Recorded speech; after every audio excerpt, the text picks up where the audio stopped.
Bonjour à toutes et à toutes, bienvenue à Libre Ensemble, votre rendez-vous de la laïcité au sein du magazine En quête de sens.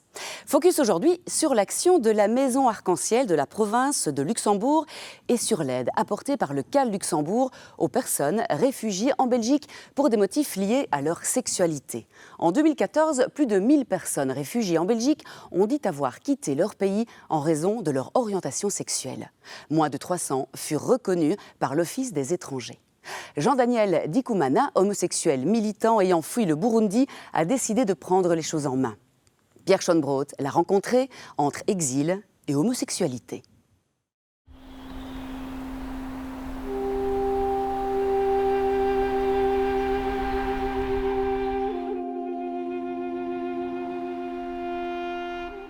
Moi, je m'appelle Dikoumana Jean-Daniel. Je suis d'origine burundaise.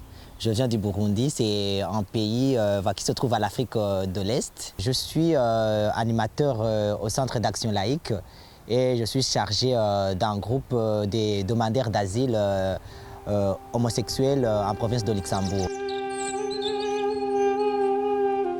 Je m'appelle Amar, je suis sénégalais. Je m'appelle Moustapha, je suis du Sénégal, je suis sénégalais. Je suis né et grandi à Dakar. Je me prénomme Herman Willy, de nationalité camerounaise. Je suis arrivé en Belgique en 2013. On m'appelle Jeanne d'Arc Barakaza. Je suis burundaise. Moi, je m'appelle Nana Alain Gires. Je suis camerounais. Et toi aussi, tu as quitté ton pays? Oui. Pour quelle raison? Parce que je suis homosexuel.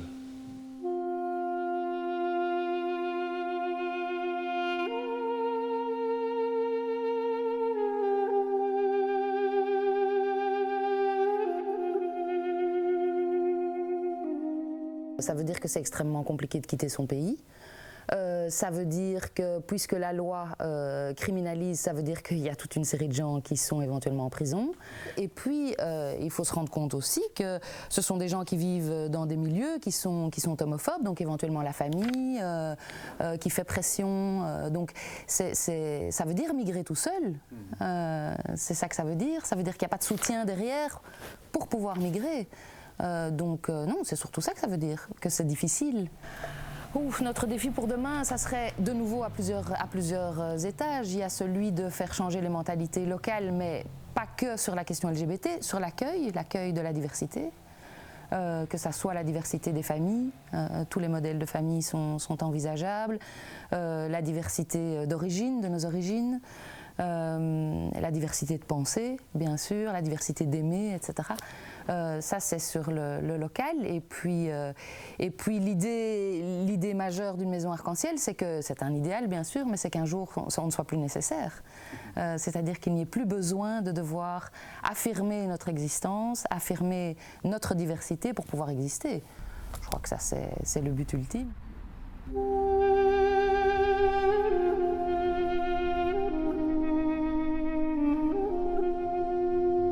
Chez nous, on a le code pénal qui criminalise l'homosexualité. On a 3 ans de prison avec une amende de 50 000 à 100 000 francs burundais.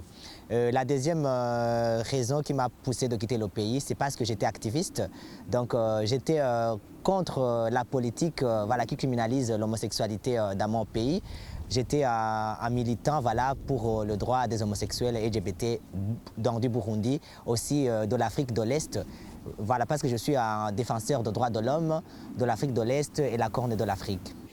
Moi, j'aime mon pays, mais malheureusement, mon pays ne m'aime pas. Malheureusement, mon pays ne me donne pas le droit en tant que Burundais. Là, je donne le message à tous les Africains, pas seulement les Burundais, à tous les Africains.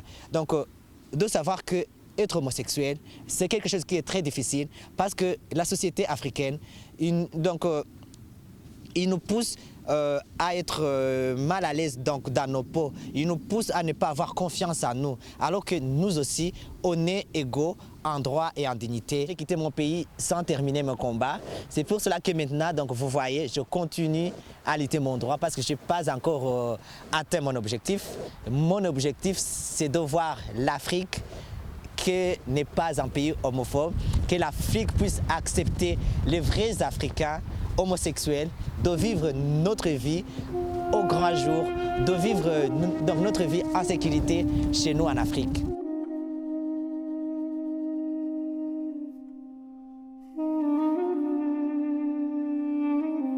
J'ai quitté mon pays à cause de mon orientation sexuelle. Comment ça s'est passé là-bas? J'étais traumatisé. J'ai tout perdu. Et ma famille m'a rejeté, la société m'a rejeté, tout le monde m'a rejeté. Et moi, je trouve que toute personne a le droit de vivre ce qu'il a envie de vivre. Parce qu'à chaque fois, on parle de l'égalité. Partout de l'égalité. Mais je trouve que chez nous, la religion est supérieure à l'égalité. La religion est au-dessus de tout. On nous maltraite, on ne respecte pas, on est marginalisé, on est rejeté. Chez nous, il ne suffit pas de l'être, il suffit qu'on te taxe. T'es mort. Il n'y a pas de pitié. Et je trouve que Dieu, il nous a dit de nous aimer, mais il n'a pas précisé. Chez nous, on dit qu'on est 95% de musulmans. Donc personne ne peut accepter ça, c'est le djihad chez nous. Donc pourquoi la personne ne peut pas vivre ce qu'il a envie de vivre sans tuer personne, sans faire de mal à personne? Je ne trouve pas l'égalité. Comment ils ont découvert ton homosexualité? En fait, ils ne l'ont pas découvert. C'est mon père qui m'a surpris. C'est ça qui m'a traumatisé. Il avait trop d'estime envers moi parce que moi, je suis l'aîné de ma famille. Et je porte le nom de mon grand-père, du père de mon père. C'était dur. Et jusqu'à présent, c'est dur pour moi. Parce que j'ai tout perdu. Et j'ai même perdu le pays que j'ai tant aimé, que le Sénégal. On m'avait surpris dans notre maison, moi et mon ami. Et ça, avec ça, ça a abouti à la police. J'ai été emprisonné. Et 3 jours après,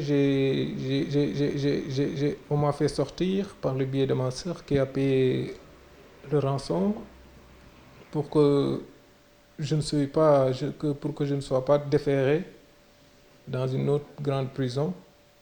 Et lorsque j'ai sorti là-bas, il m'a dit tu ne vas pas rester ici. Si tu restes ici, ils vont te tuer. Tu vas quitter le pays. Un gay camerounais a une double vie, c'est-à-dire que je suis ce que vous voulez que je sois. Pour être moi, ce n'est que dans le noir. Je n'existe pas, pardon.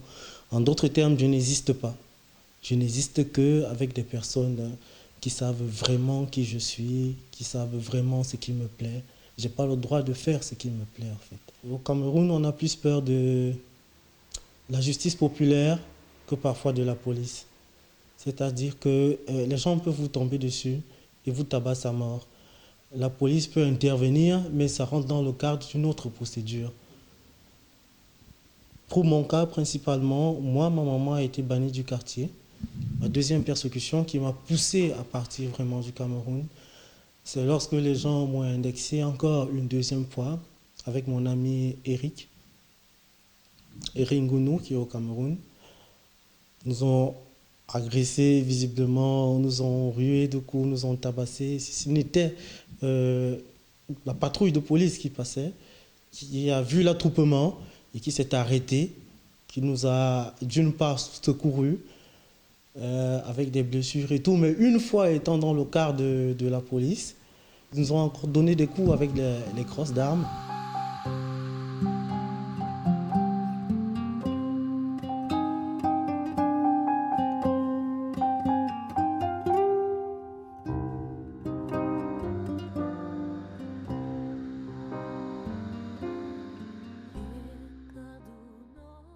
C'était une belle rencontre signée Pierre Schonbrot, un site à consulter lgbt-lux.be. Voilà ce qui referme ce numéro.